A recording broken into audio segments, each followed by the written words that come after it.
Welcome, greetings, salutations. It is episode number 41 of Query and Schultz. I'm Jake Query. That is Derek Schultz on the ISC Sports Network. Derek, to begin with, somehow or another, and I don't remember when exactly we started doing this, but each show... September.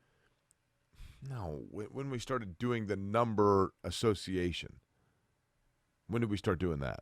Like what episode it is? Yes. Oh, I don't remember the first one for that. Probably honestly. around 34 or something. Yeah, that sounds right. I think maybe So- the Patrick Ewing episode was the first time that I had mentioned it okay. at 33. So 41, it's interesting because this is episode 41. And so I got curious and I looked up.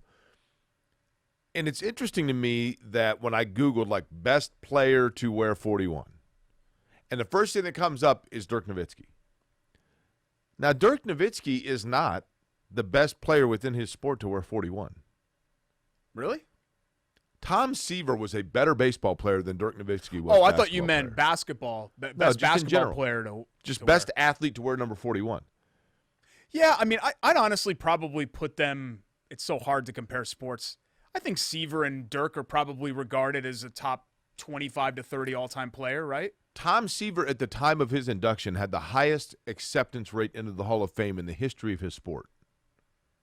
Well, Jeter is way up there, too, and you would never say that Jeter is one of, like, the 5 best players But Jeter ever. also was in a different era.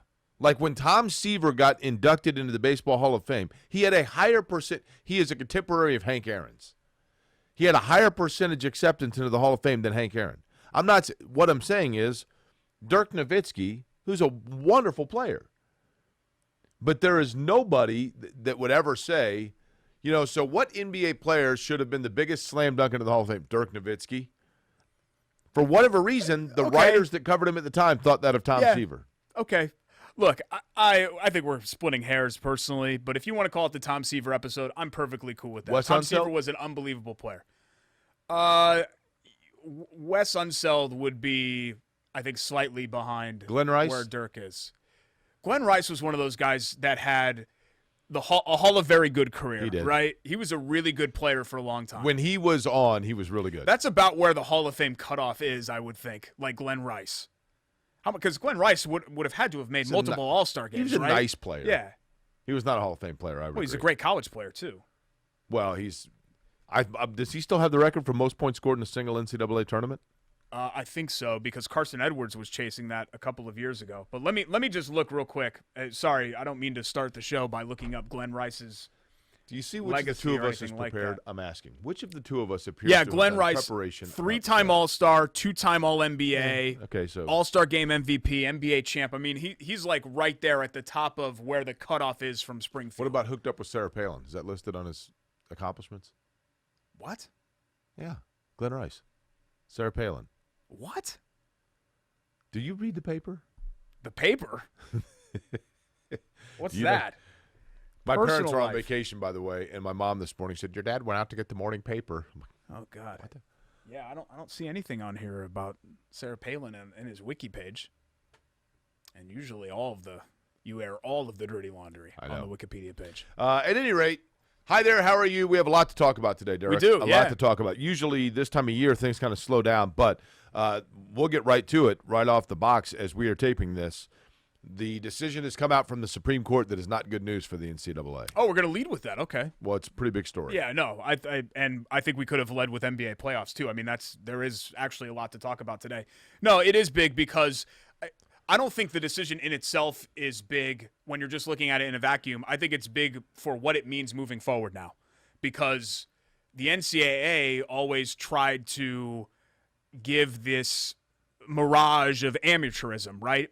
And a unanimous decision against them for something like this, which is basically a hard cap on education benefits. So to kind of put it in layman's terms, the NCAA used to cap the amount of education money that schools could give athletes at the cost of attendance. So whatever the cost of attendance was for Florida State University, they would cap the amount of money that you could give for laptops and school supplies and I don't know, whatever So in other words, you and I are two seniors in high school at Tallahassee Williams High School. Mm-hmm.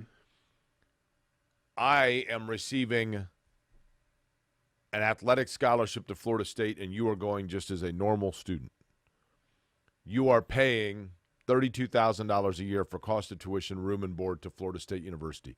That means that Florida State University was allowed to give me, or they capped the check that they could give me each year at $32,000. Well, and my understanding of this is still a little bit hazy. I don't think tuition is part of it. Tuition's covered by the scholarship.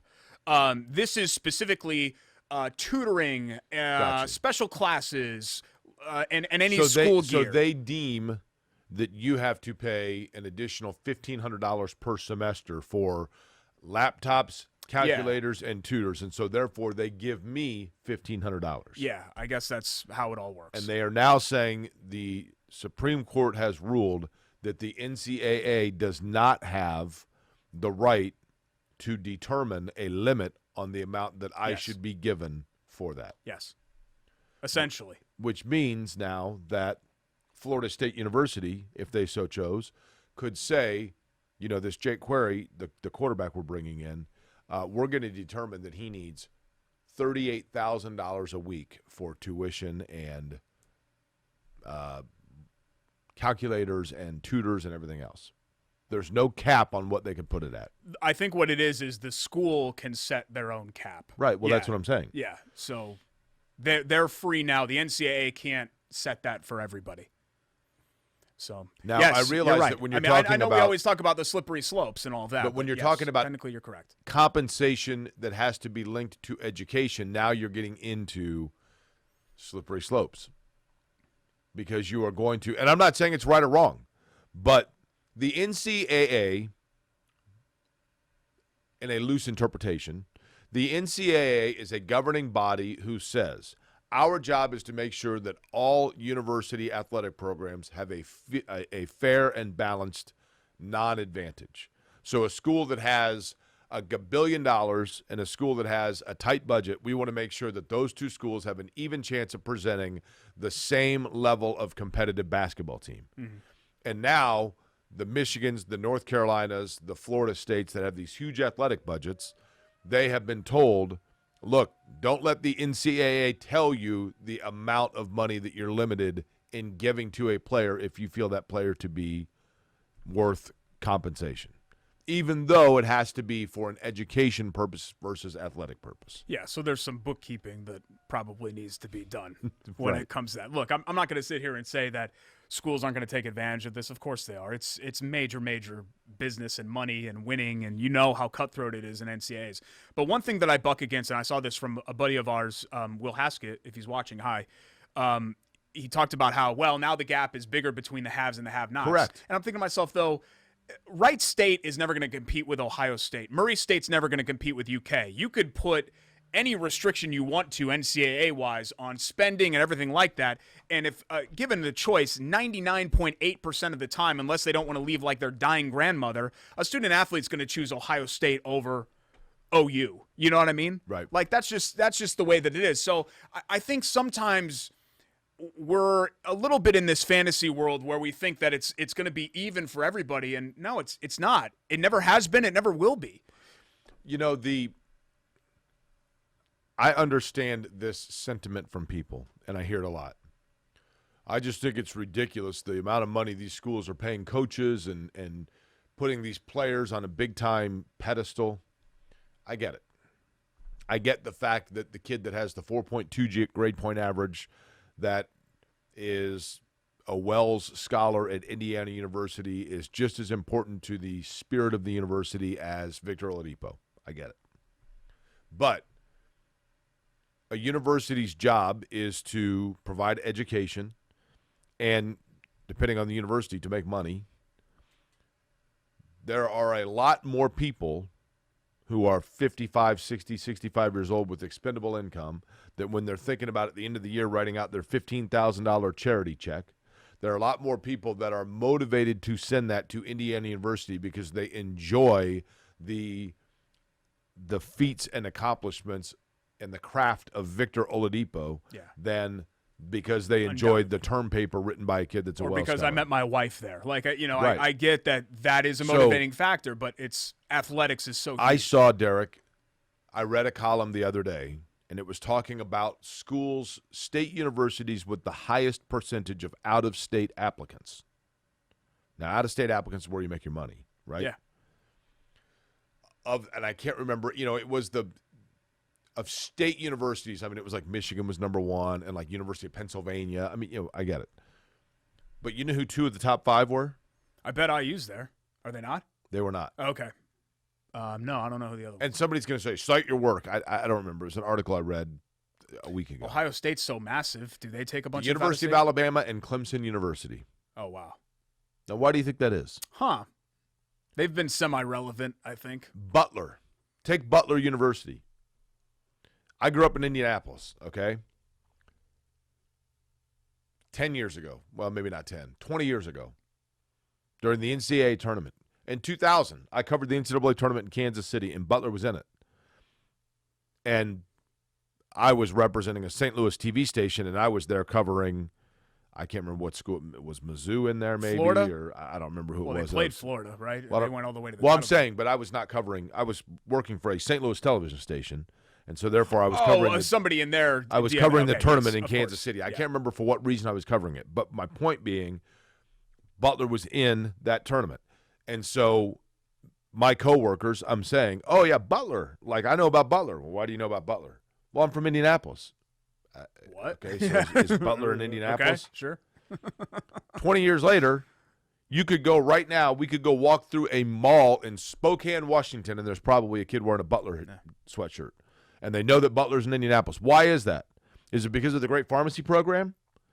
Is it because of a scholar they had that came up with a thesis paper on the repair time of an Achilles after injury?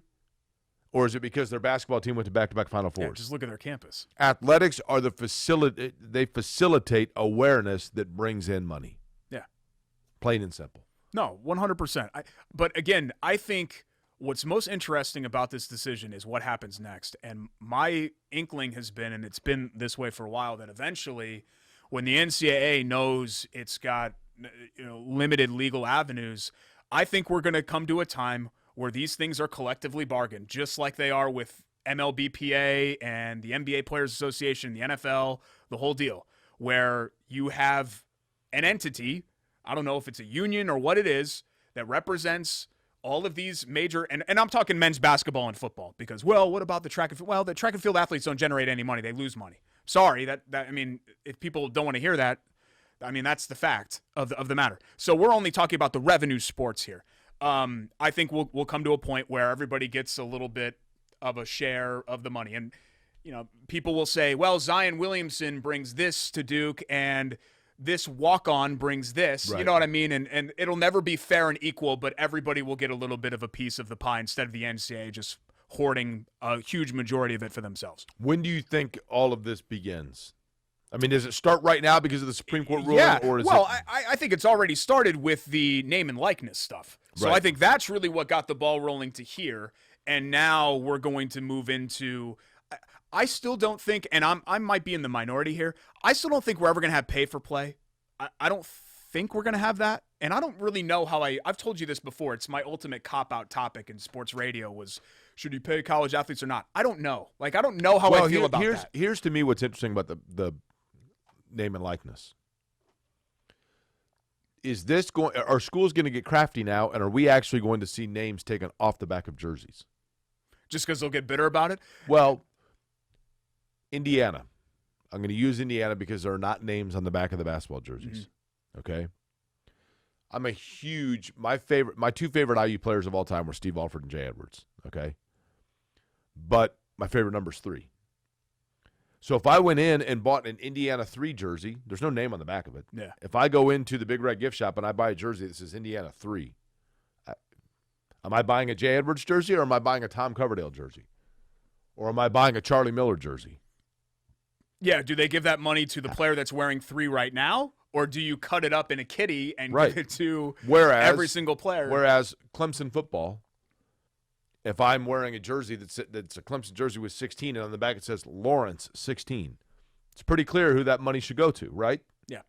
So does Clemson say, you know what, we're just going to take the names off the back, and that way we don't have to give out, because who's to say You might be born in Clemson 16 because you graduated in 2016. Yeah, but I'll tell you the problem with that. Then Alabama's going to be like, well, we're keeping the names on our jerseys. Of course. So you want to go to Clemson, not have your name, you can do that if you want, but we're going to give you a little bit from our, it's an arms race. So all the schools are going to do it. I mean, I wouldn't be surprised, to your point, if Indiana, if that happened, added names to the back of the jerseys, right. And the fans would be real upset and, well, tradition and blah, blah, blah, blah, blah. But, they want to get the best players possible. Tradition at Indiana University in terms of their basketball program, I mean, come on. I remember when they put the American flag patch on and people were upset about that. I remember 15 years ago. The big selling point of Indiana basketball when I was a kid was, that arena, they don't have all the advertisements like everybody else. It's now named after someone, right? Yeah. It's all relative. It's a little ridiculous. NBA playoffs, man, how about it? Yeah, it's been great. And I think the national narrative, it's starting to annoy me because there are people that are – I think trying to turn this into a negative thing where I think it's an overwhelmingly positive thing. Agreed. And we're going to talk about that coming up here next. We got plenty of other things to get to. Of course, our features. So we'll do our winner of the week. Our I know who yours is going to be. Love that play. You don't know. You have no idea. I do know. You don't know me at all. I'll write it down right now. I'm writing it on my hand. On your hand? I've got some scrap paper over here. Huh? That you can use. The Shop Spotter Bowl Weep. I'm rocking a shop shirt. So are you. I am. Busch Stadium. So we'll get to all of that. Stick around here. Query and Schultz, ISC Sports I'm Network. writing down the initials of who I know you're picking. Okay.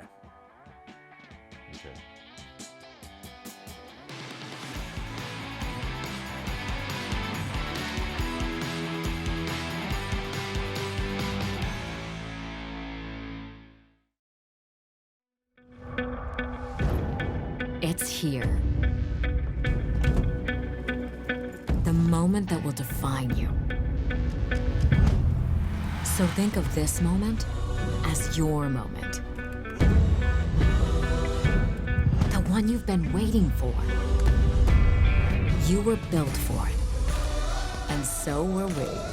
WGU, the online university where ambition never rests. At Bailey & Wood, we pride ourselves on our 5-star customer service. But at our core, we're a family. Family owned, and family to our customers, staff, and our community. From charity events to recognizing hometown heroes, we prioritize giving back to our communities that have always supported our growth. So let us help you get your dream home today.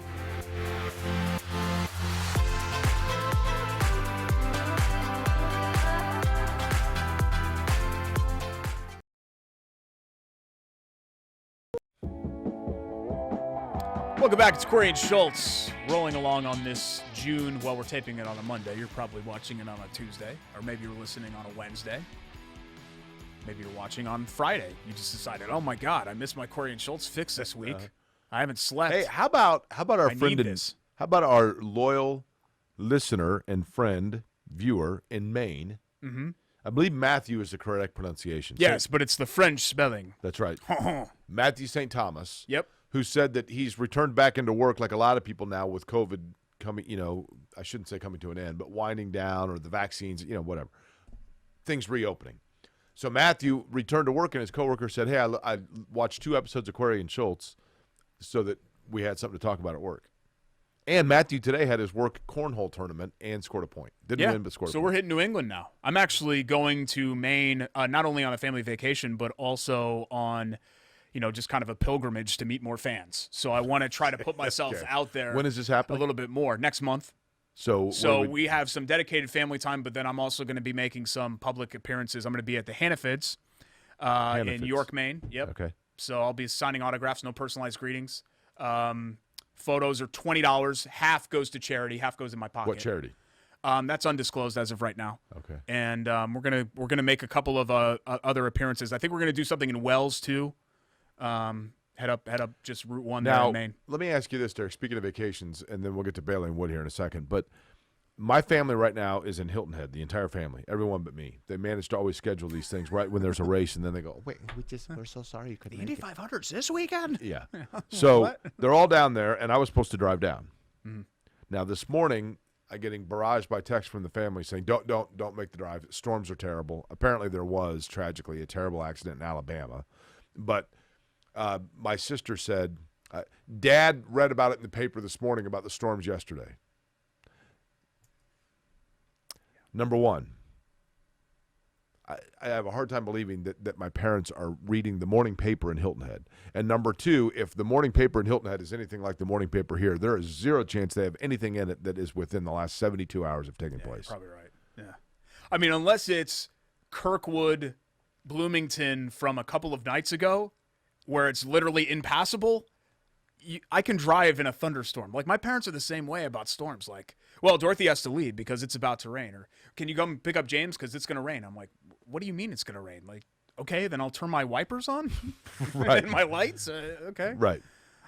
There's just grave concern whenever there's any kind of inclement weather know. at all. Snow, too, which I have no problem driving in I snow. like driving in the snow. Yeah. Well, I have a 4x4. You drive like a maniac. I do not drive like a maniac. This portion of the show brought to you by our friends at Bailey & Wood. I've got a great Bailey & Wood story. You do? Mike sent me this a couple of days ago. He had purchased a jersey, and I guess it was from a seller in Texas. I'm not sure if it was an Authentics dealership or what it was. So an athletic jersey. Yes, an NFL jersey. And the seller sent it to him with an attached card which said, and I'm paraphrasing, "Hey, I really appreciate you sponsoring Query and Schultz. Now Texan native Hoosier." So Really? somebody that is from Indiana. I don't want to mention any names because I don't want to, put him on blast if he doesn't want to be on blast. But if you're watching, really appreciate you putting that note in for Mike. And, we get those all the time, but I wanted to focus on that. Safe to say, specifically. Derek, if this person decides to move back to Indiana, Bailey & Wood, mortgage lenders, where they need to turn, right? That's right. Yeah. Quick and easy. For sure. And But I just local. want to mention real quick, because while we talked about Maine, I'll be at the Buc-ee's in Amarillo, Texas, in a couple of weeks as well. Also, photos, $20. Have you 10 been to charity, Buc-ee's? And then go through. I know that's one of your favorite places. Do you want to come with me? No. Okay. Because I was going to take a PJ, but we can drive down together. PJ? Private jet. I thought you meant pajamas, which you wear. But I do. Buc-ee's, their mascot is a beaver. Mm-hmm. And they have, like I told you, the best thing about going there is the trinkets and the things they sell, including beaver magnets, which was my nickname in college. Okay.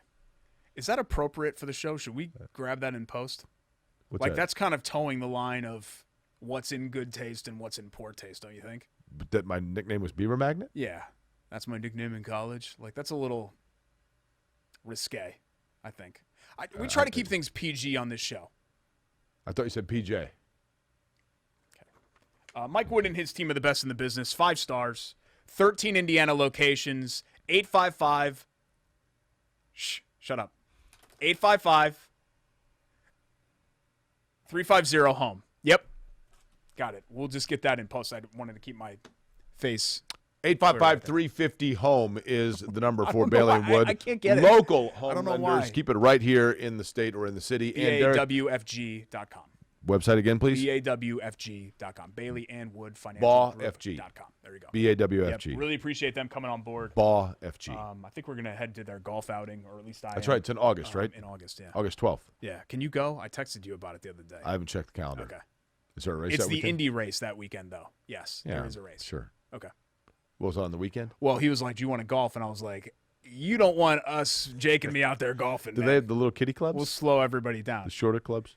Well, I'm a way better golfer than you, so if you want to, Okay. kind of joke about this and all that, we can go out there mano a mano and do it. But I've never golfed around in my life. What are the odds if you and I went out golfing that I'd come within 10 strokes of you?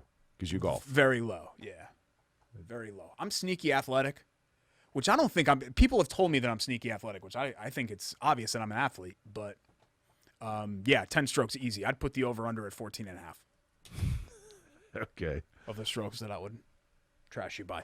NBA playoffs have been great. I know that you were in Road America, so I didn't know how much you had a chance to see it, but I was in a bar when the Bucks were playing, and I was an hour north of Nice. Milwaukee, so you can imagine. it had been a minute since I dropped everything that I was doing to watch the final quarter of an NBA playoff game, and I dropped everything that I was doing on Saturday night to watch the last quarter of Brooklyn and Milwaukee, and I'm glad that I did. Fantastic finish. I'm glad with the result, too, because I'm not this anti-super team guy, but I think when you're looking at NBA franchises that most closely resemble the Pacers, Milwaukee's got to be, if they're not number one, they're right there, right? Right. It's almost the exact same size market. I think they're 23 and Indy's 25 TV market-wise. And their history is very similar. Had they not kind of lucked into having Alcindor and Big O at the same time, they would be one of those titleist franchises that has just kind of been around. Like Milwaukee's had some bad teams. They've had worse teams than the Pacers have had. And the Pacers have had more, I guess, sustained success, certainly in the last 35 to 40 years. But essentially, to me, I think those franchises are very similar. Here's a good question for you, Derek. I don't know what made me think of this.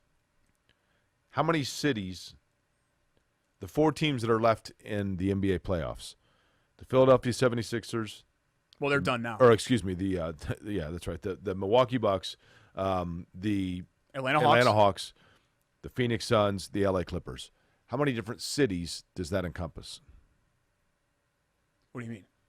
Well, the Clippers.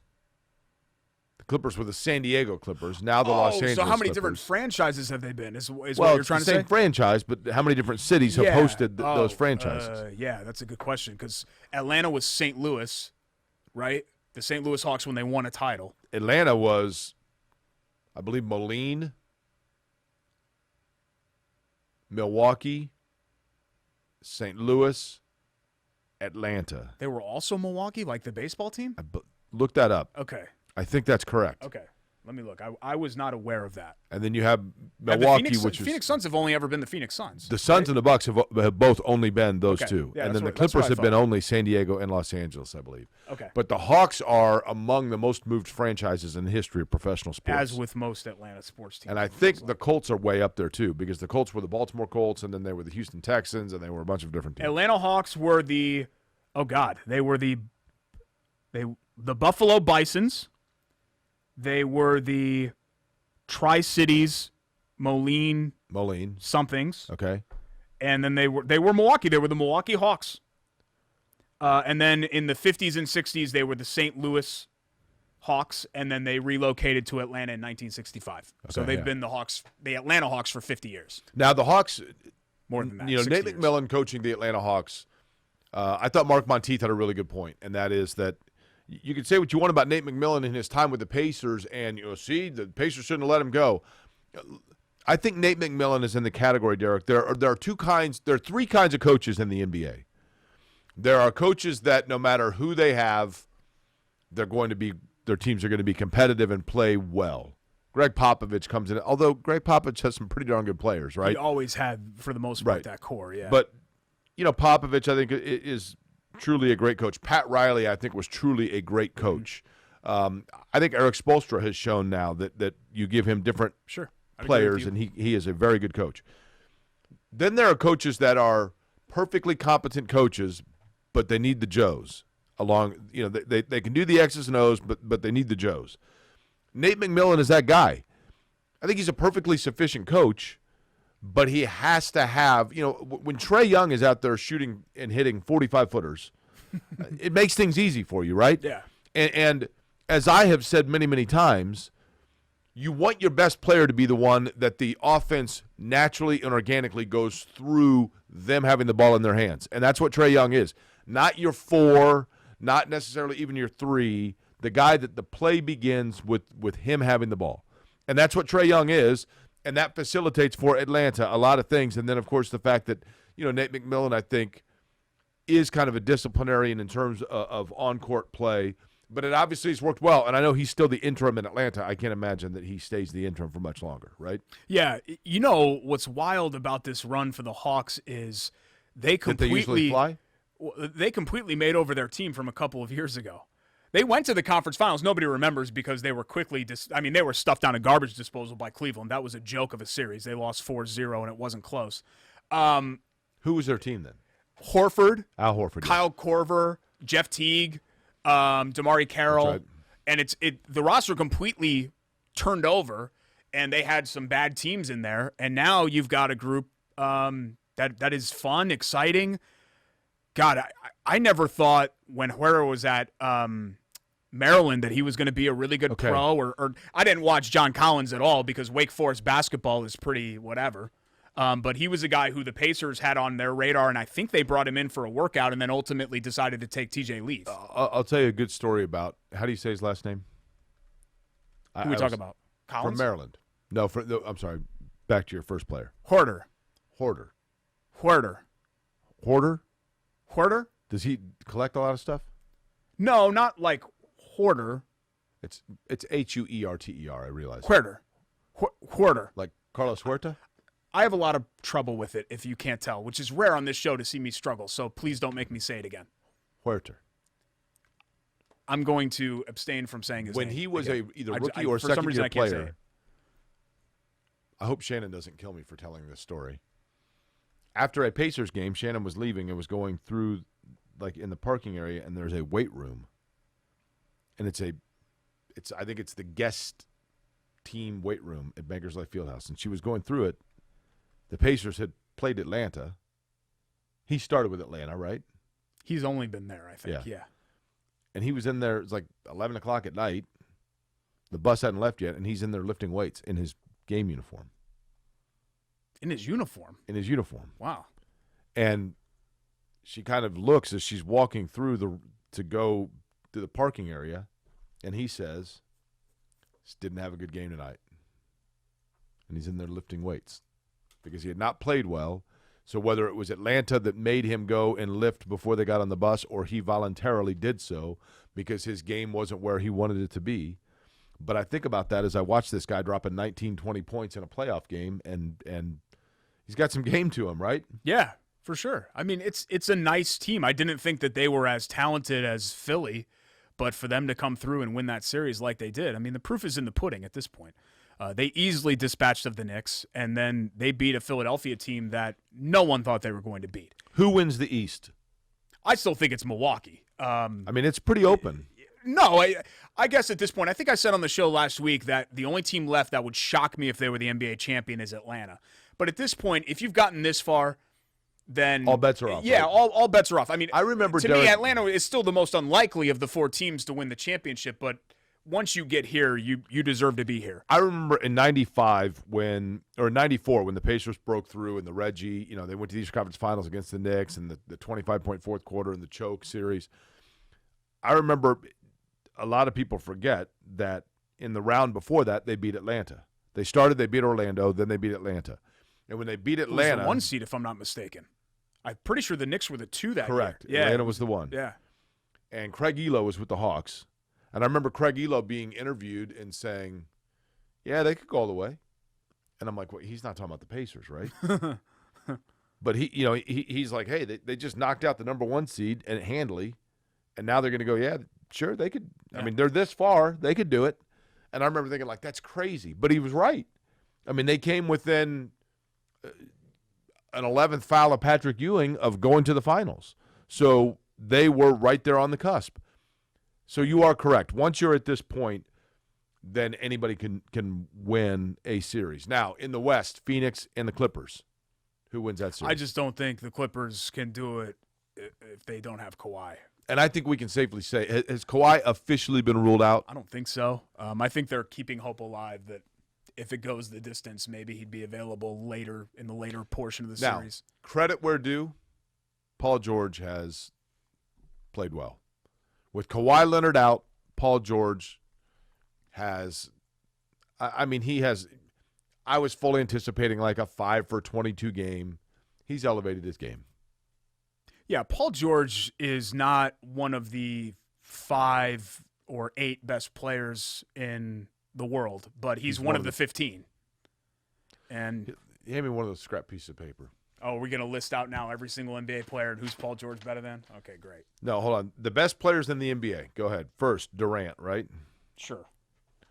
Okay, Kawhi Leonard. Yeah, I'd still obviously put him there. Curry. Steph Curry. Okay, that's fair. LeBron. Giannis. I think you have to put Embiid up there when he's healthy. Yeah. Jokic. That's a huge if. Yep. Oh, Doncic, right? Oh, Luka, yeah, for sure. So right there, we're at 1, 2, 3, 4, 5, 6, 7, 8 players. You're starting to get in Paul George category here, right? Yeah, because now you're starting to get down to like the Lillard, tier, and Yeah. Chris Paul at this point in his career, and Devin Booker? that's a good place to be. Yeah, well, Booker is ascending still, so who knows how high he can go. And Trae Young too. I mean, Trae Young, you got to talk about in that group. Jimmy Butler. Jimmy Butler's very good. Yeah. Butler and Paul George are probably on par. About the same, same level But of play. Butler has shown an ability to be able to say, okay, guys, right here, just yeah, get on here gun to my and- head, I would take Butler, but I think those guys are on the same tier. I was watching Paul George, though, Derek, and this is nothing new, but I was watching him in the first game where Kawhi Leonard was out. And Paul George is on the three-point line, and he goes behind his back, and he makes one fake drive going between his legs and then back between the other legs and goes the other way and pulls up. Fine. And I'm thinking to myself, this guy's 6'9". Yeah. I mean, I'm old enough to remember that when Magic Johnson was doing not even that kind of a thing, but when he was handling the ball and running an offense at 6'9", that was the biggest anomaly in the world. Shocking. Yeah. Ever. And I mean, now, if you're under 7 foot, it's like, well, do you have handles or not? The Can you hit a Durant three? shot. The Durant shot that's tied in regulation. He is spinning, fading away, basically from the three-point line. If his feet weren't this large, then it would have been a series-ending Correct. shot. And people are like, well, you got to put Giannis on him. And I'm thinking to myself, no one could guard that. Like, literally, there's no one Right. on the planet that would be able to contest that shot. He's 6'10". He's fading away from you. Although- What do you do with that? Who guarded him on the shot that would have won it that was an air ball? Well, Tucker had fouled out at that point, so I don't know who was on him. I'll have to look at it. I mean, Yeah. I'm not even sure, but it was fabulous defense. Yeah. I mean, I'll they have to- really I defended it well. actually don't even remember. I was so focused on Durant, I wasn't even thinking about it. I mean, I thought Durant's one of those guys, and this is interesting to see how this finishes with Giannis, because I've sung the praises of Giannis, and he's clearly one of the elite. But Giannis doesn't yet have the, oh my God, the ball's in his hands, Correct. we're doomed. Correct. That Curry, LeBron, I Durant, think- all these other guys have had. Derek, I think the thing about Giannis that's interesting, Giannis doesn't have the quick step pullback jumper yet. I mean, surely he will, but Giannis's game was so predicated on his ability to get right to the rim that he has yet to develop a deadly, oh my gosh, I have to step out on this guy 15-foot jumper. Mm-hmm. Once he gets that, lights out, right? Jordan was the same way, obviously. I'm not saying Giannis is Jordan. I'm just saying Giannis, to me, looks like a player that does not yet have the instinctive nature once something is taken away of what – he has an instinct to be able to drive and go to the rim. If that is taken away from him, he does not appear to me to be a guy that is instinctive yet on, okay, that's taken away. I don't even have to think about it, that I'm going to this. Yeah. The other guys have that. The end of regulation was a great example where you knew exactly where the ball was going for the Nets. The Bucks had a possession with the lead, and 3 players touched it, and none of them were Giannis. Right. I think Middleton missed a shot. I think Holiday got stripped, Lopez, and then maybe? Lopez turned it over. He got handed a grenade, but he ended up turning it over there. I wanted to buck against something. I've seen a lot of this. Well, this is a disaster for the NBA because there's no stars, or Giannis is the only star, and these markets all stink. Is a Phoenix-Atlanta NBA Finals hypothetically attractive to a non-basketball fan? Derek, Probably not. But you know what, Jake? It's so refreshing, isn't it, to see these 4 Let me tell you what teams drives me in? nuts. With each passing year, we are getting more and more selective about what markets are big. Yeah, because Phoenix is huge, right? So basically what we have now determined is that anything other than New York and Chicago is a small market. Are the Bulls now a small market team? Yeah. I mean, television markets, you've got Phoenix, Atlanta. Atlanta's like the 6th largest city in the country. Yeah. It's the Southeast hub. Right. Yeah. Phoenix is the Southwest hub. I just think that what they mean by that, I think, is yes, the Clippers are big market, but they're not the glamour franchise. And none of these franchises are glamour. I mean, the Suns, Hawks, Bucks, Clippers have no cachet at all historically. You look at Suns have had some good teams. They've Derek, made the finals, but there's here's- no sexiness. Here is the thing. I get that, but if the Clippers cannot be counted as big market because they're the secondary team within their market, then you can't make that argument and have that argument be based upon the fact that you are inspired to say it because Brooklyn has been eliminated. No, I hear you. The Nets are the second-tier team of the New York market. I kind of agree with you there. I think what it is the 2005 World Series is a great example of this. And I love Sam Rumsa and Dave Revson and all these people that I know that are big Sox fans, Tony Donahue. So if you're watching, sorry for saying this. The White Sox played in the World Series in 2005, and literally no one cares. I don't think anybody outside of White Sox and Astros fans watched a single pitch of that entire World Series. There's no relevance. They've basically skipped over that when they've listed Chicago championships. The Cubs win, and the whole world is ablaze. And I'm not even a Cubs guy. And I think that's what they mean by the Clippers compared to the Lakers. Well, to me, in the NBA, there is truth to this narrative, and that is the fact that it is a star-driven league. Now, we just listed off the top players in the game. Kevin Durant, out. Kawhi Leonard, team is still alive. Yeah, still alive. Steph Curry, out. LeBron, out. Giannis, still alive. Joel Embiid, out. Jokic, out. Luka Doncic, out.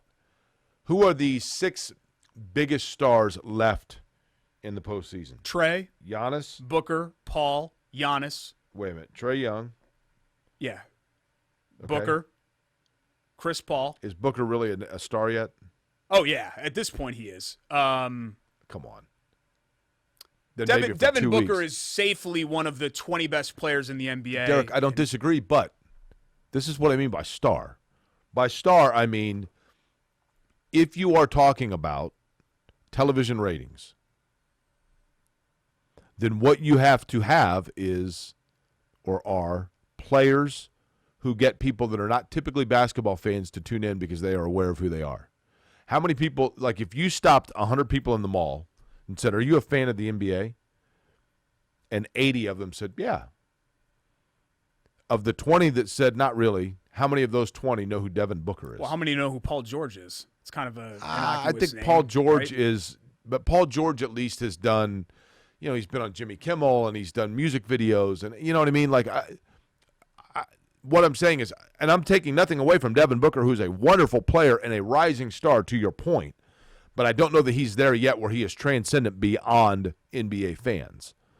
I'm not arguing that he is. In these playoffs, you have left Trey Young because in college he was putting up circus-type shots and looked in Trey Young's biggest benefit in terms of his stardom is the fact that when he was in college, he was hitting shots that were similar to and reminiscent of what Steph Curry was doing at that exact moment in the time when Steph Curry was captivating the world by doing it. Mm-hmm. So people were like, well, this guy looks kind of like Steph Curry. So he was introduced at a younger age. Devin Booker is a wonderful player, but people are just now starting to figure it out. So he may be in 2 years, he may be as big. You're right. Now that I know the parameters of your question, there are only really 3 players left that are stars. That would be guys that I think certainly all casual NBA fans would know. And I think most sports fans, even people that don't follow the NBA, would know these names. And that would be Kawhi, Giannis, and Trey. I think those are the 3 stars that are left. That's fair. I think Paul George is in the mix. I think you could argue that he is, but I think the problem for Paul George is that his name isn't, Trey or something cool. It's Paul George. You're right. I mean, the other 3 names are could Trey. be your neighbor, yeah. There's no doubt that Trey, Kawhi, and Giannis are essentially the only, certainly Kawhi and Giannis's that you know of. Paul George could be some Scottish chef making bangers and mash. Like, you have no idea. He's half the Beatles. Who he is. Do you like bangers and mash? I do, yeah. Even though British food is mostly just slop. What's the one Scottish food that comes wrapped inside of, like, intestines? Scottish eggs? Is that what you're thinking? Scotch eggs? Is that what you're thinking of? What's in a Scottish egg? It's a... No, there's a different one. Let me see what what's it's the wrapped Scottish one that's a meat and then it's wrapped? Haggis? Yes. Yes. Big negative. Why? It's really good. No. I like haggis. If you ignore what you're eating... like what it actually is. Like, I love Southern cooking. So, like, chitlins, pig feet, neck bones. I really like all that. But you have to kind of ignore the fact that you're eating pig feet. But they're tasty. You put a bunch of hot sauce on it, it's delicious. You need to get more cultured because, like, when we go to restaurants, it's kind of embarrassing. Jake gets, like, hamburger and crinkle cut fries. And you have ketchup? Like, I'm way more adventurous. Like when we were in New Orleans, you got a cheeseburger, and when in Rome, you're in New Orleans, so I got a crawfish po' boy because it's the local cuisine. That's what you have to try to seek out. We were at Long John Silver's. We were at a seafood establishment. It was not Long John's in Bourbon Street. Okay. And I had a crawfish po' boy. It's delicious. So if I brought you in a plate of haggis Oh, yeah, I'd hammer it. and pig feet, I'd hammer it. Well, not together. That's a little bit of a weird combo, but I would. which yes. one would you have first? I'd probably have the pig feet first. Okay. I used to do a weekly show with Jeff Saturday at a Southern cooking place called Modessa up at 71st What day of the week? and Keystones. Tuesdays. We called it Tuesdays with Saturdays. Tuesdays with Saturday, sorry. Okay. And they had all that stuff, like fried green tomatoes, okra, chitlins, neck bones, the whole deal. And we used to just house it. It was delicious. Really, really, really good. Okay. Yeah. You have to branch out a little bit. Have you You know, had- you say squeeze the juice out of life, and you're just going to eat, Have you grilled had Rocky chicken Mountain salads. Oysters? Those are bull testicles, right? Correct. Yeah. No, I've not had those. I haven't been out there to try the real, authentic thing. Too many knockoffs here in this You've region. got to go to the Rocky Mountains to get Rocky Mountain Oysters. If you want fresh bull testicles, you have to go to the so source. you actually believe that Rocky Mountain Oysters, isn't it pig testicles or is it bull? Oh, I thought it was bull. Is it not? I don't know. I guess you could eat pig testicles too. I haven't tried that, but You think that they come fresh off of like a ranch in Colorado Springs? where do you think that they come out of? I'm asking you. Where do you think? You just go down the street and you pick up some bull balls. I mean, you have to actually. You think Rocky Mountain Oysters are only produced in the Rocky Mountains? No, I mean I can get lobster in Martinsville, Indiana. Like- that doesn't mean that I'm going to get. So you're saying like I want lobster in Maine. So you're saying that you would only get Rocky Mountain Oysters if they're coming from a cattle farm in Durango, Colorado? I would like it to be locally sourced. If I'm going to eat bull testicles, I would like it to be fresh. Locally sourced would be in Indiana. No. Locally sourced, like where there are people that farm. I'm not aware of any places. I'm sure there are bulls and farms in Indiana, but I'm not aware of any places that do that. Furthermore, how can it be bull testicles? Because once you remove those, it's no longer a bull. They are from the bull, though. They're from what used to be a bull. Yes. Well, no, I don't know if that's kind of harsh on the bull. It wasn't the bull's choice to have that happen. How do you know? What are we doing here? Like, are we? Jordan, are you still taping this? What do we have next? Like, is anybody still watching this right now? What are we doing I next? just kind of had an epiphany while we were discussing this. Like, what is this? Yeah, I don't know. That's a good question. You mean the bull? I don't know. That's what I mean. Like, especially if it's the choice. I mean, I don't know. It becomes a whole different I talk thought show. you were going to get that sound clip of, what is it, Oriole the bull? Oriole the or bull. whatever, Yeah, let me and get just- that. Let me oh, pull that God. up. That's wonderful. That's a People deep love cut that. for some of our old listeners. Let me pull up Oriole the bull. Uh, Speaking of bulls, are we doing buy it or bull A Schultz later? vaccine problem in the NFL, and as it relates to the Colts, we'll discuss that. Also, our features come your way next, and I promise less talk about bull testing. Hold on, I've got Oriole the bull here. Oh wait a minute, I can't find him. Oh, It's God. like, Just forget it. here It's he is Query right and here. Schultz, Here he is ISC right here. Sports Network. Okay.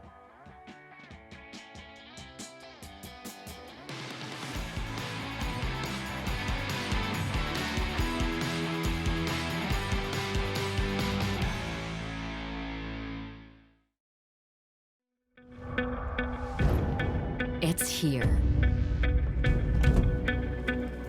The moment that will define you. So think of this moment as your moment. The one you've been waiting for. You were built for it. And so were we. WGU, the online university where ambition never rests. At Bailey & Wood, we pride ourselves on our 5-star customer service. But at our core, we're a family. Family owned, and family to our customers, staff, and our community. From charity events to recognizing hometown heroes, we prioritize giving back to our communities that have always supported our growth. So let us help you get your dream home today.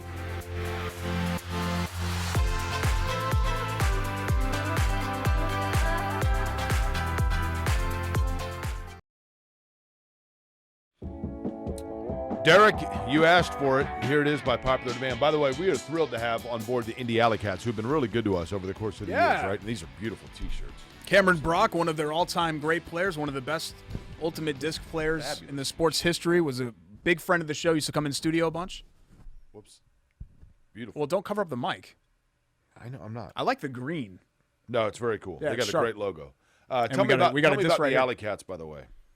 Well, they are a team in Indianapolis. They are named the aware. Alley Cats. I'm aware of that, too. They are part of the Ultimate Disc League, Okay. and they play games in Indy, and we actually have some tickets Do we really? for our viewers. So if you email the show, derek@QuarrieandSchultz.com, By the way, you know, Derek, that we could do a ticket giveaway. The AUL building downtown. It's now the One American building. Yeah. When I was a kid, it was the AUL building. AUL also, by the way, the American United League. I guess it's actually AUDL because it's the American Ultimate Disc excuse me, League. Ultimate. Yeah. We get that in post. Yeah, just give a countdown. Now look at 3, the camera. 2, 1. No, don't look at me. Hey, God, you're so which bad camera? at this. Which camera am I looking at? Like, how do people pay you to do Hi, this? how are you? The American Ultimate Disc League is where you will find right here the Indy Alley Cats. The Indy Alley Cats, what is it exactly? Well, it's the ultimate pro sport, ultimate frisbee, which is basically basketball, soccer, football, all combined in one. And Indy has the Alley Cats, and as Derek had mentioned, Cameron Brock, who has been a listener and a loyal friend of this show, is one of the all-time greats. The Indy Alley Cats, who play right here in Central Indiana. What are you doing, Derek? What are you? Getting swagged out. He's getting swagged out. Okay, what else do we have here? We've got keychains. We've got brochures. It's game day. Pretty Okay. sweet. And then I've got a whole stack of tickets right here. Okay, so the tickets themselves, tell me about where people can out. get tickets to see the Indy Alley Cats play and where they are playing their home games. MyAlleyCats.com. MyAlleyCats.com. Yep, is where you can go for single game admission tickets. And it's a great show. If you've It's never... a fabulous family Yeah, event. if you've never seen Ultimate Frisbee, which is, I think most people refer to it as, but the American Ultimate Disc League. Cameron it's is like incredible. the Jerry Rice of the league. Yeah, he's unbelievable. I mean, School teacher by day, Superman disc player it by kind of night. looks like football, but they are moving instead of the ball. It is obviously the frisbee that they are moving, and the throws that these guys The can make. precision Yeah, is pretty incredible. precision is a good. Word. So, yeah, we're happy to have them back aboard. Grand Park in Westfield, by the way, the home venue now for the Alley Cats. Grand Park in Westfield. Fabulous facility. Again, the website, Derek, is? MyAlleyCats.com. Okay. Am I saving Oriole the Angry Bull for Biter Bull Schultz? Yeah, you could do that for Biter. Kids love it. We've gotten a lot of good reviews on this. Let's talk about this. Barely half of the NFL's players are vaccinated. Mm-hmm. And there have been reports that the Colts are among the least vaccinated.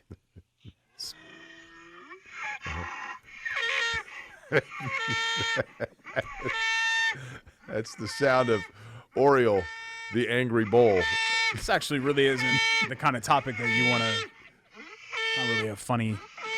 He's just topic to discuss. and We're talking about no animals were harmed vaccinations during the and filming of that video. It's just, COVID-19 it's pandemic. just a bull that's angry. Okay. So apparently, the Colts are one of the least vaccinated teams. The numbers that are being thrown out, there's no way really of knowing because they don't have to concretely say, but somewhere between like 10 and 15 players on the roster are fully vaccinated. Again, don't necessarily take this to the bank. These are loosely reports, if you even want to call it. It's really more rumors. But given how outspoken, notably Darius Leonard has been and some other Colts players, I think that it's safe to assume that some of these reports probably have some legs. And it's not just the Colts that are like that. I mean, you saw over the weekend the Cole Beasley, whatever he was doing on Twitter, comparing it to, well, my leg's not broken, so why would I, car accidents, all this other, dumb people say and do dumb things. And he's clearly not a smart person. But it's hard for me, Jake, because this is one of those things where I really am a big personal freedom guy. Like, my stance on, marijuana and stuff like that. Like I've always kind of been that way. But when it comes to making decisions based on others, a lot of us really aren't willing to do that, And I think that's kind of what we run into with this vaccination problem. So, do whatever you want, but you have to know that, people that aren't doing this are painting it as, okay, well, this only affects me and this is a personal decision for me. No, It doesn't only affect you. If you're Darius Leonard and suddenly you don't get the vaccination and you test positive for COVID, nobody's saying that you're going to die or anything like that. But what if you have to miss 3 games? Right. And then the Colts miss the playoffs because you go 0-3 or 1-2 in those games. Then if I'm, I don't know, an offensive lineman or a cornerback, I'm thinking to myself, what the hell, man? You just cost me my season. I don't know the answer to this. Are there other vaccinations that you have to have in order to be in the NFL? I don't know. I also don't know the answer to that. Because there are vaccinations that you have to get into public schools, correct? Yeah. To college, you have to have meningitis and all of that. And I understand. No, you have to have the vaccination for meningitis. No, that's what I mean. Yeah. I understand that people believe this vaccination to be under a different circumstance because of the amount of time it took for it to, not FDA approved yet. Yeah, yep. I understand all that. So we could just sit here and discuss the merits of the vaccination until the cows come home. But if the NFL, here is the easiest way to say it, Derek. If the NFL decides that its players, its athletes, its employees have their own independent freedom to decide whether or not the vaccination is best for them, that is 100% their right. But if the NFL also has a policy in place that prohibits one who tests positive from partaking in their events, then the NFL or its teams needs to simply be prepared for and accept the repercussions if suddenly havoc is wreaked on one of their franchises by multiple positive tests. Yeah. I guess if the I'm Colts a player, are not going to make their players vaccinate, that's fine.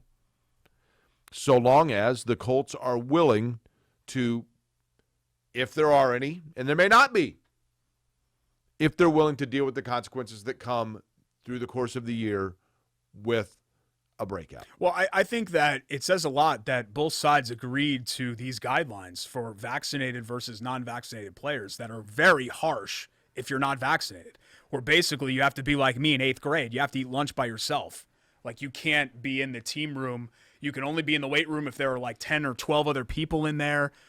Travel-wise or family contact that you have is minimal. Media contact is basically zero, which I don't know, maybe is a good thing for some of these players. But I would think I just wouldn't want to deal with, after dealing with it all of last season, I don't think I'd want to deal with it this time. I can see how there might be some players that actually are not vaccinated because if, in fact, by not being vaccinated, it protects them from having to deal with the media obligations.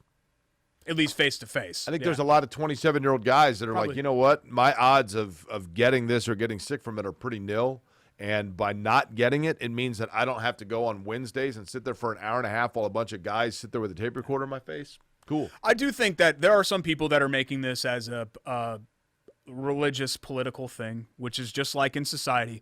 But I think a lot of it has to do with, Jake, is that, these guys, some of them are so in tune with everything that they put in their body that if there's any minimal risk at all that this could do something, there could be an after effect and they don't want to do it. But my thing is that the risk for COVID, while minimal, is far less minimal than the risk of anything bad happening directly from the vaccine. Do you believe that COVID-19 will have an effect on the upcoming NFL season in any way? Yeah. I mean, do I think that players will miss games and all of that? Yeah, I do. Okay. So in that sense, yeah. Do I think half the Colts roster is going to be wiped out? No, I don't think that. Here's the thing. Darius Leonard, if he's, vociferously against getting the vaccination and his rights and whatever else, I get it. That's cool. But if in week 12 the Colts are entering into a critical 3-game stretch where they need to be all hands on deck and Darius Leonard tests positive and it limits his availability in 2 of those 3 games, then he better be willing you gotta wear to it. pay the price of people. Okay. You can make whatever decision you want, but yeah, you got to wear it. Then it's your fault. Sorry. Yeah. You let your team down. So, you have to be prepared for that. Again, personal choice, and there are ramifications from every personal choice that you make. But it stood out to me, the fact that the Colts, I think it was like the Colts, Jacksonville, and I don't know who the other 2 teams were the 4 that were listed in one of the reports that I saw as the least vaxxed. I understand I do understand why an elite-level professional athlete would have hesitation. And I know that's probably going to be hard for people to grasp, but I do understand that. Yeah, me too. Love that play. You ready? Yep. Love-HVAC.com, 353-2141. For our guys and gals at Love Heating and Cooling. Chris and John Love is who we think of, but they have male and female team members on there. Love-HVAC.com, as Derek had mentioned, 317-353-2141. That's 353-2141. Over 100 years in business as a family-owned business, and that's because they're going to treat you like family, quite frankly. Whether it be your furnace, whether it be your air conditioner, 24-hour on-call maintenance that you can have in case all of a sudden disaster strikes at the least opportune time. Love Heating and Air Conditioning. Great product, great prices, great knowledge of the product. I'm going to take the Durant shot because I just thought it was incredible.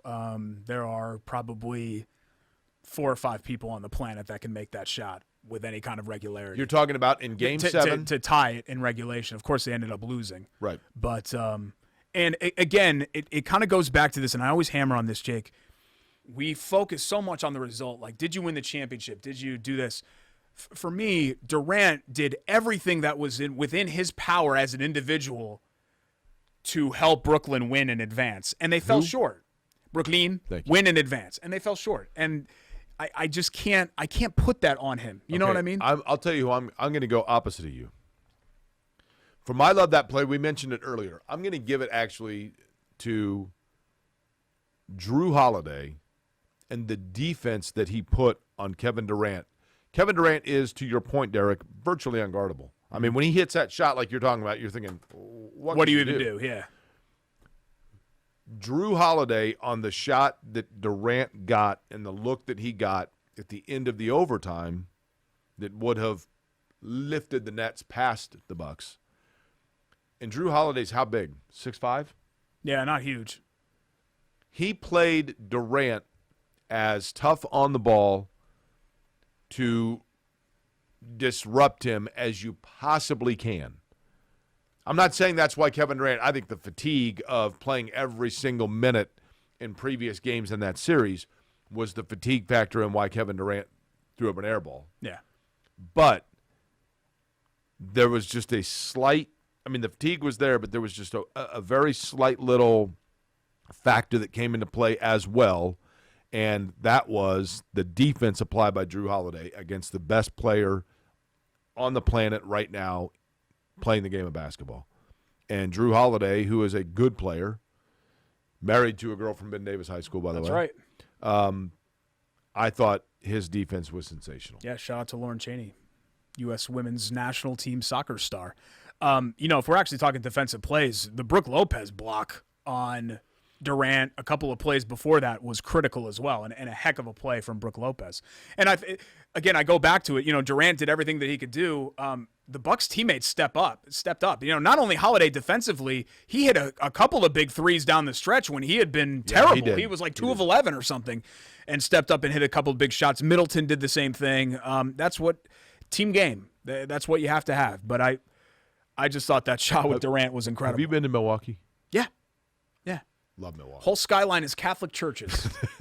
That's the entire skyline of Milwaukee. It's a cool city. I couldn't believe how old it was.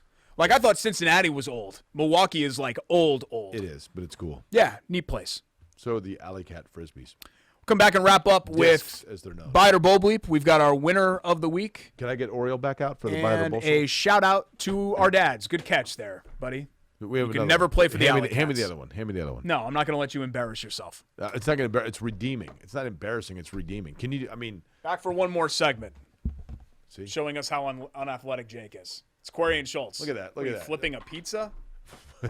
What do you want? Stop knocking things over. Don't break the Roger Brown thing over there. Okay. This whole show's been a disaster. If you want to come back and watch the last segment, do it. If not, I completely understand. Let's just roll. What are you doing?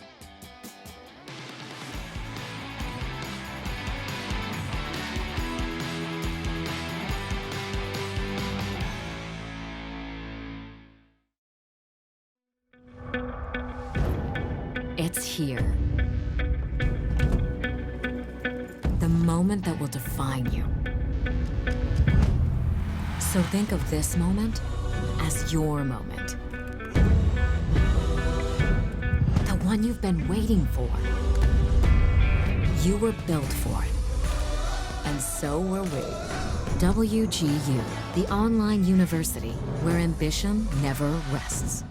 You can't get enough of us. You can't get enough of us. Good one, J-Man. This is the worst scandal. This might This even is be... worse than steroid. Not so fast. Are you going to watch the XFL? I'll probably watch a little bit of it. You want to go through and pick some games? No, I don't. No, I don't. I really don't.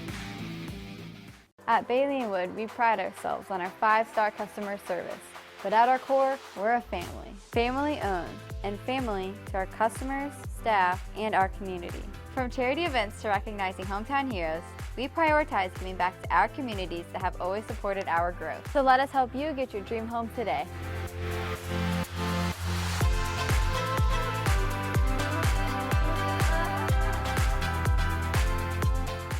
Oh my God! We are ripping fast today. How hard can it be, right? These are now selling for about $3,500. So we're back to our old ways of pulling rocks. Act like idiots on camera, open cards, and talk about the hobby.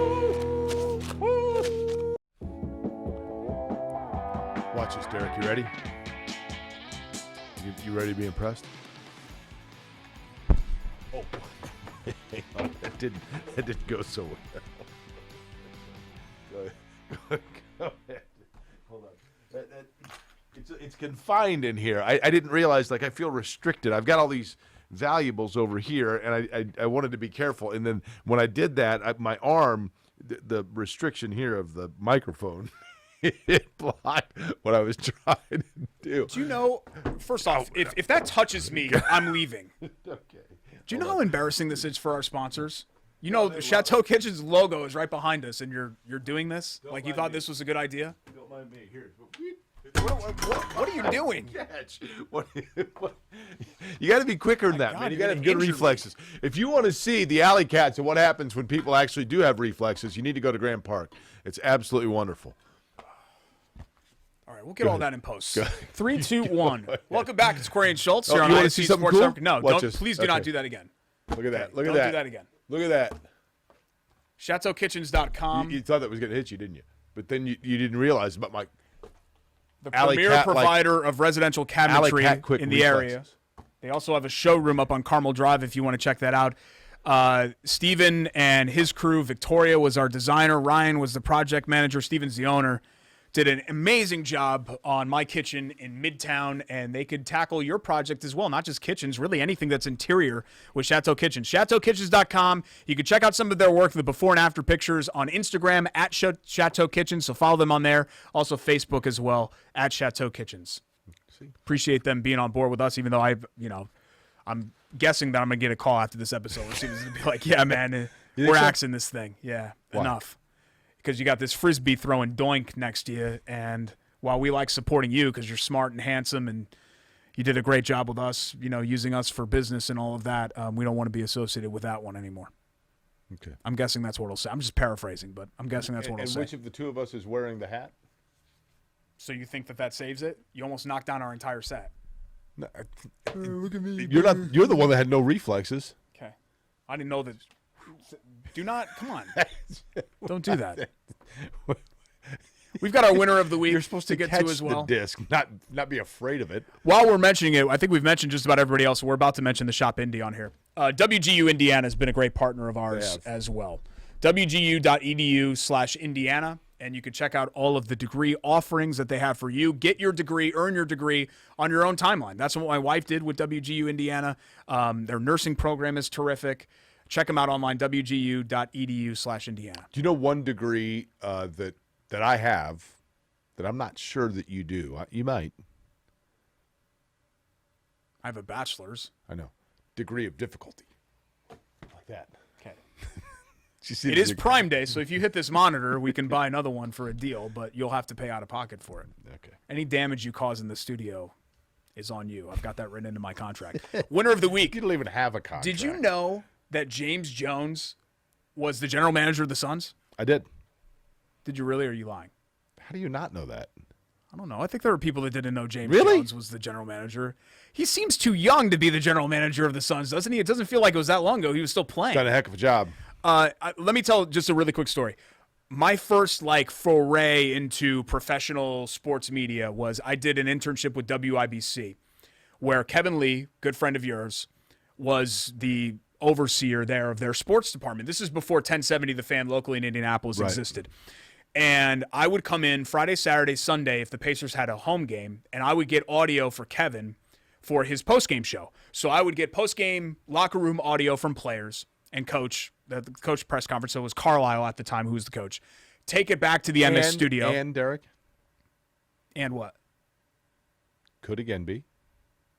What? Could again be. Oh, yeah, I guess we didn't even talk about that. I didn't even think about that.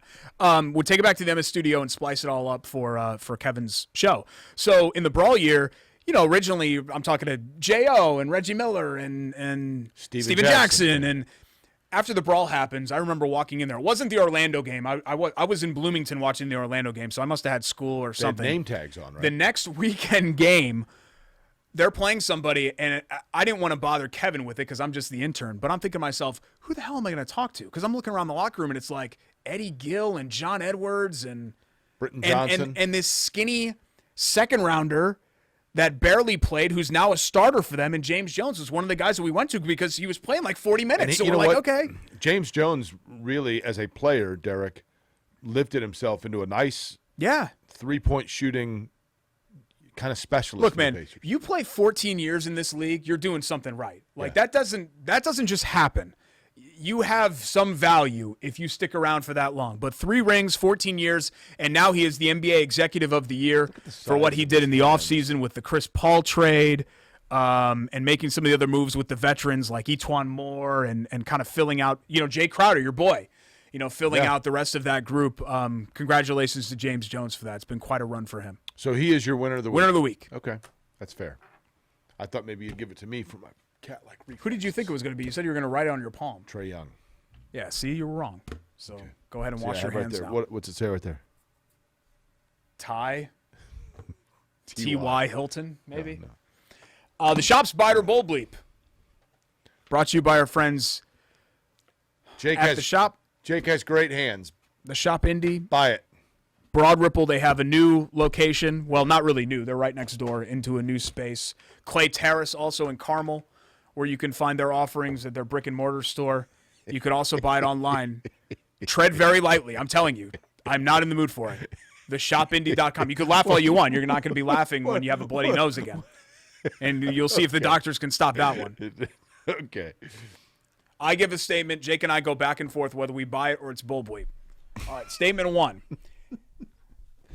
It's a good thing for the NBA to have no legacy teams in the Final Four. Buy it or bull bleep. Legacy teams is a good way of saying it. In the long run, maybe it's good because it builds fan bases elsewhere, besides but I think the television ratings will tell us, Derek, that it is not good. I don't think it's I would say it's bullshit. I don't think it's good. As much as people complain about Tom Brady and LeBron, at the end of the day, if you're just a sports fan, you're tuning in to watch Tom Brady and LeBron. But at some point, Derek, when the greatest show on turf was defeated in the Super Bowl by Tom Brady, I'm sure the narrative was, well, this is bad for the NFL because Marshall Faulk didn't win and Kurt Warner and the big stars.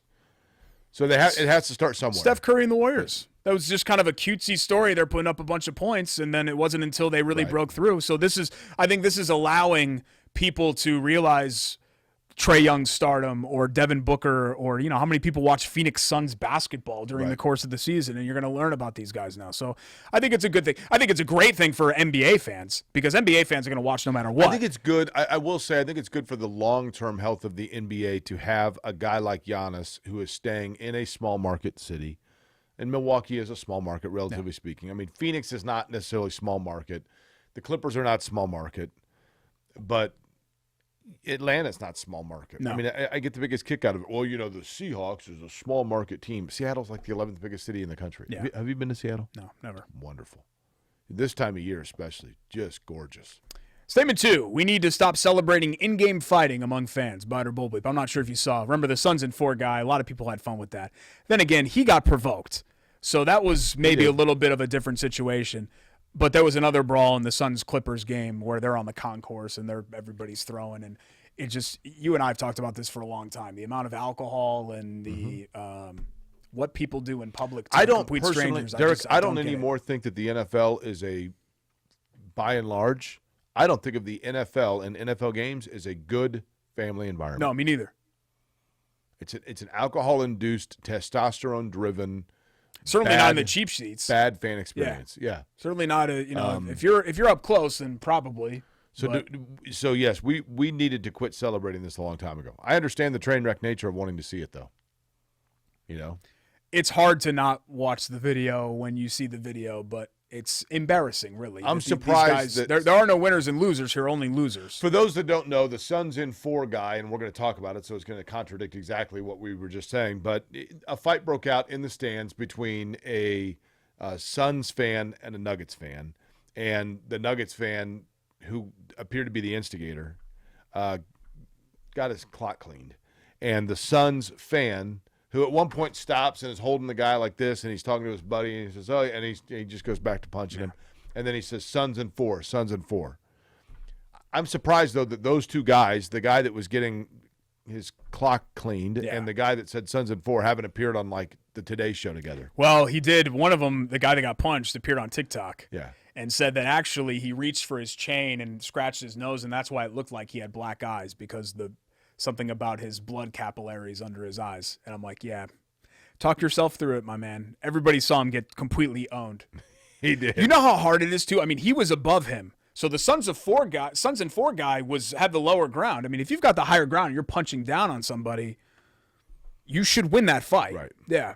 Well, it depends on who you're He lost fighting. his footing, though. He fell, and then you're done. Yeah, then you're done. And once you get in the headlock at that point. But, because a lot of people say, well, I know you've talked about this. Well, I'd be punching down.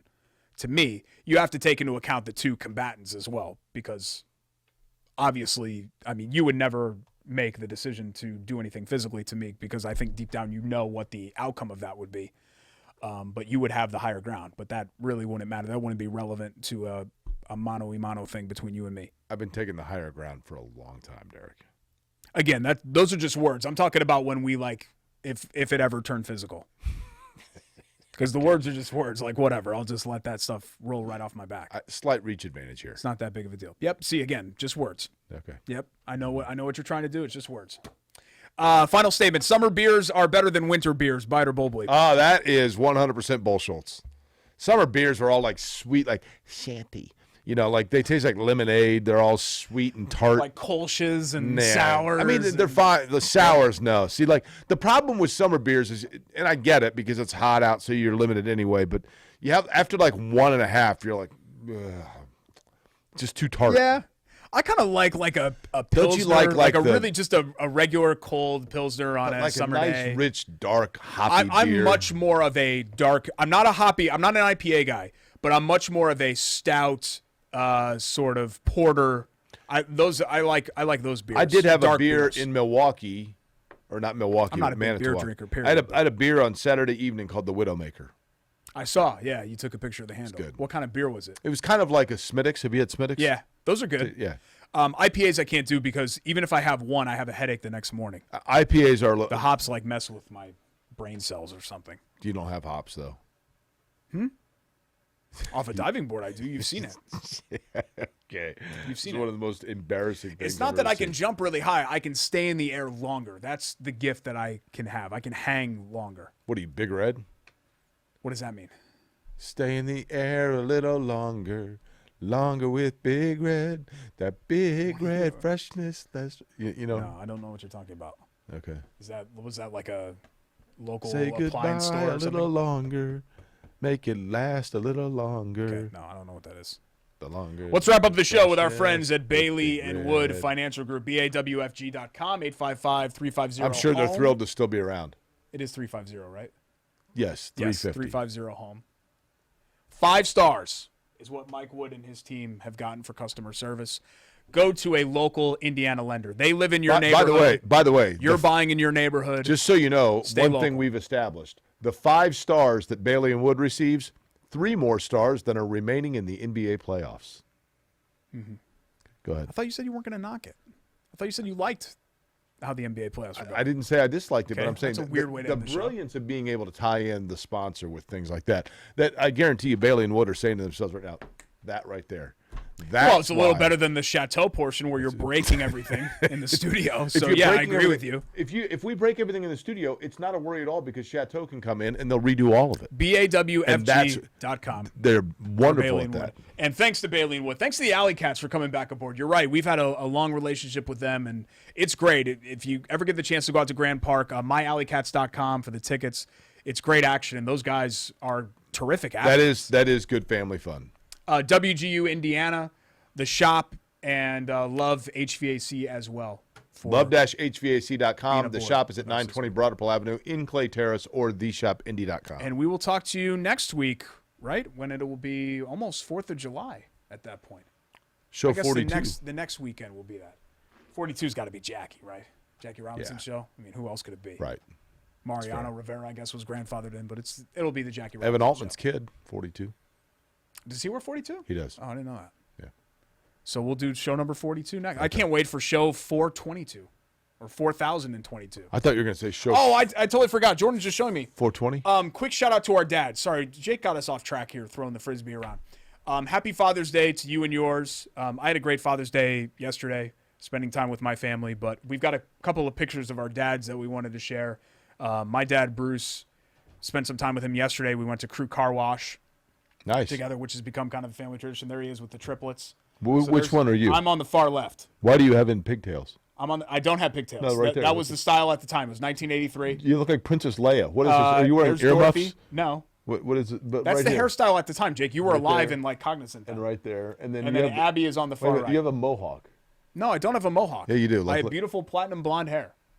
I mean, you can tell then that I was going to grow up to be that I was going to do well okay. when I grew up, which I have and did do well. But my dad's a great guy, and you end up appreciating your dad a lot more when you get to be an adult and you realize all the sacrifices that they made. Like my dad used to fix up and drive GTOs and Corvettes and all that stuff. And once we were born, that basically all ended.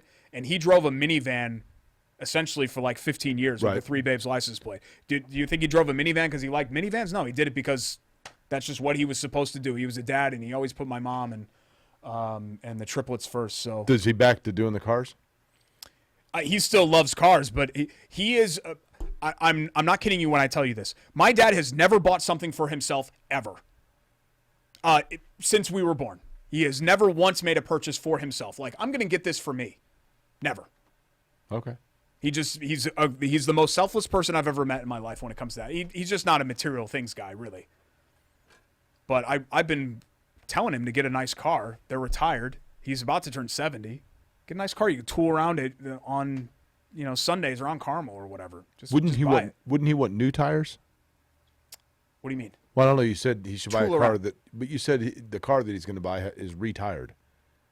No, he's retired. He's not working anymore. So just enjoy retired life. Buy something you can cruise. And my mom would like that too. Probably cruise around a little bit. Okay. I always said that if I ever made it really big, I would buy him a GTO. And I've made it big, just not to that part. Fair enough. You want to give a shout out to your dad too? You've got a picture. I'm waiting for him to put it up. There we go. There's my dad, by the way, who not only for my dad was Father's Day special, but my dad also had a birthday the day before Father's Day. So Big 8-0. Milestone birthday. How'd you know that? I saw Juge posted it on Twitter. Yeah. Or Facebook, sorry. Yeah, his 80th birthday. So my dad right there. Look at that vest. It's pretty That's like the sweet. Alley Cats logo green. It That's is. sharp. That is. I'm not sure when that picture was taken. I'm guessing that was last. Would that have been last Christmas? I think But you, nonetheless. some people are like this where you don't look more like your dad or mom. You look like both of them a complete 50-50 split. Really? Yes. Okay. I think you look exactly like your mom and dad as a combination. We have the same spray tan hands, you'll notice. Yeah.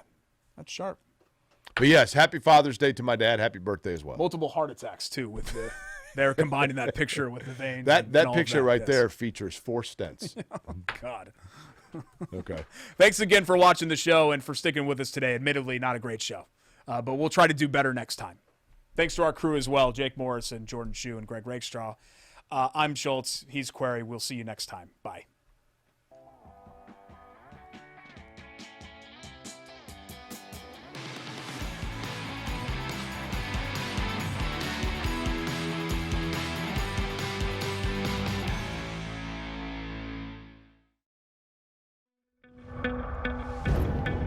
It's here. The moment that will define you. So think of this moment as your moment. The one you've been waiting for. You were built for it. And so were we.